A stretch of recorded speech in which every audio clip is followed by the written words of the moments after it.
गाव गावदेवी मातेचा 9वा वर्धापन दिन एकदम थाटामाटात साजरा होत आहे आणि हे बघून संपूर्ण परिसर या भागातील महिला आणि तरुण वर्गांना चांगलं मार्गदर्शन करत आहेत। आणि आजचा जो कार्यक्रम झाला हा महिलांच्या आणि तरुणांच्या मेहनतीने झालेला आहे आणि सर्वांचा हातभाराने झालेला आहे। आणि खिडकालेश्वर महादेव या खिडकाली गावाला प्रसन्न नेहमीच आहे आणि आई गावदेवीचा नेहमी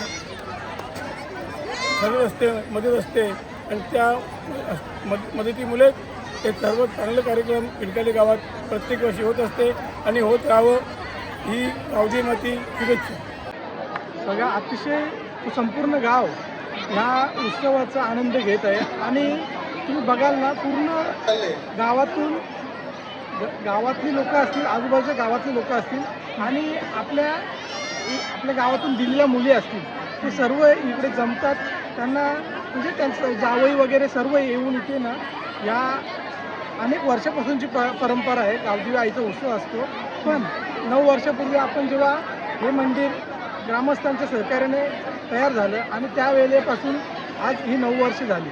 उत्सव हा कालांतर अनेक वर्षापासून सुरू आहे, पण ह्या 9 वर्षाच्या वर्धापन दिनानिमित्त आज तुम्ही बघाल की किती गर्दी आहे आणि त्या हिशोबात लोक दर्शनाचा लाभ घेत आहेत आणि कार्यक्रमाचा देखील लाभ घेत आहेत आणि अनेक मान्यवर मंडळी देखील इथे उपस्थित असते आणि खिडकाली गावची पूजा किंवा हा वर्धापन दिन हा अनेक वर्षापासूनचा आहे आणि या पंचक्रोशीमध्ये एक नामांकित असा कार्यक्रम ह्या ठिकाणी होत असतो आणि त्या प्रकारे लोकांची उपस्थिती इथे असते। कार्यक्रमासोबत असं सकाळी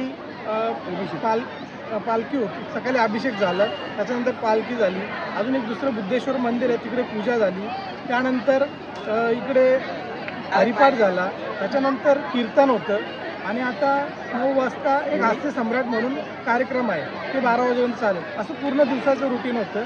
ह्या प्रकारे लोकांनी आपली उपस्थिती दाखवली आणि आस्वाद घेतला। अंदाजे 5 ते 7 हजार लोकांनी या कार्यक्रमाला उपस्थिती दाखवली असेल। आमच्या गावाचा हा कार्यक्रम गावदेवीचा 9वा वर्धापन दिन आहे। जसा हा म्हणजे भव्य दिव्य सोहळा संपन्न होत आहे। या सोहळ्याला आपल्या गावातून इतर लोकांतून देणगी स्वरूपात अन्नदान स्वरूपात भरपूर मदत होते आणि त्या मदतीच्या जोरावर आम्ही हा कार्यक्रम आम्ही कमिटी म्हणून कोणी करत नाही, हा गाव म्हणून पूर्ण सहकार्य करून काम करतो आणि गावामध्ये कुठल्याही प्रकारचा भेदभाव नसल्यामुळे हा गाव चांगल्या प्रकारे काम होतं। याच्यात कुठल्याही प्रकारचा वादविवाद होत नाही आणि गावामध्ये आजूबाजूचे लोक पंचक्रोशीतले लोक पण या कार्यक्रमाला आवर्जून उपस्थित असतात। सर्वांनाच आम्ही आमंत्रण पोचू शकत नाही, पण माहिती पडल्या 3 तारीख हा वर्धापन दिन असल्या कारणाने या पंचक्रोशीतील लोकांना सर्वांना माहिती आहे का या दिवशी गावदेवी मंदिरात पूजा आहे खिडकाली गावामध्ये, आवर्जून उपस्थित राहतात। पूर्ण गाव आणि पंचक्रोशी सर्व लोक यातून महाप्रसाद घेऊन घेतात। जवळजवळ 7 ते 8 हजार लोक महाप्रसाद घेऊन जातात।